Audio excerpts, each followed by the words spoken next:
తీసుకొచ్చారు. ఇదే 30,000 మంది ఆడబిడ్డలు అదృశ్యం అయిపోతే ఒక్కరు మాట్లాడలే గత ప్రభుత్వం.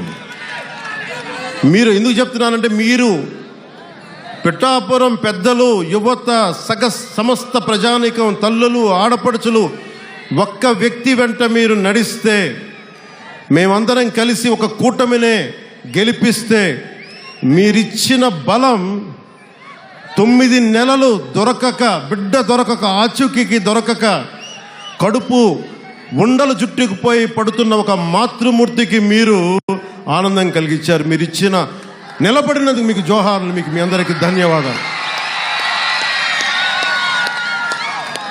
అంటే ఇది 9 నెలలు దొరకంది 9 రోజుల్లో దొరకగలిగింది అంటే పోలీసింగ్లో తప్పు లేదు, వ్యవస్థని నడిపించే నాయకత్వంలో తప్పు ఉంది.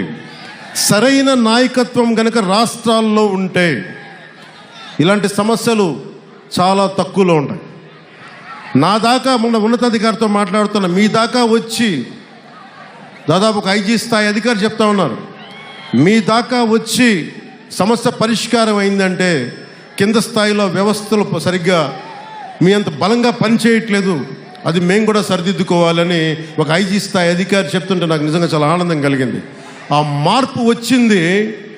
ఒక్కొక్క ఎమ్మెల్యేకి నాకు 70,000 నేను అనుకున్నాను, అందరూ అనుకున్నారు. పిఠాపురంలోనే పవన్ కళ్యాణ్ నెంబర్ 1 మెజారిటీ వస్తుందని అందరూ చెప్తా ఉంటే ఏమో అనుకున్నాను. నేను ఒకటే అనుకున్నాను, గెలిపిస్తే సంతోషం అనుకున్నా. సో మీరు 70,000 ఓటు పైచులకు ఇచ్చారు. నేను అడిగాను, సార్ ఇదే ఎవరో వచ్చారు నా దగ్గరికి, మీదే నెంబర్ 1 మెజారిటీ అవుతుంది అడుగుతా ఉంటే అడిగాను. మొన్న అన్నారు కదా ఇప్పుడేంటి పరిస్థితి అంటే, సారీ సార్ మీది కాదు, అటంతా వైజాగ్, ఉత్తరాంధ్ర ఏ మూలకెళ్ళినా 30,000 తక్కువ, 10,000 అసలు కనీసం 10,000 తక్కువ, ఎవరికి మెజారిటీలు తక్కువ లేవు. అది కనిష్టం. ఒక్కొక్కరికి 90,000, 98,000 ఏదో ఎంపీ ఎలక్షన్లాగా వేశారు. అంటే ఎంత నిలబడ్డారు ఈ రాష్ట్ర ప్రజానికం, రాష్ట్ర యువత ఎంత విసిగిపోయారు గత ప్రభుత్వం మీద. మీ కోపం, మీ ఆవేదన రక్తం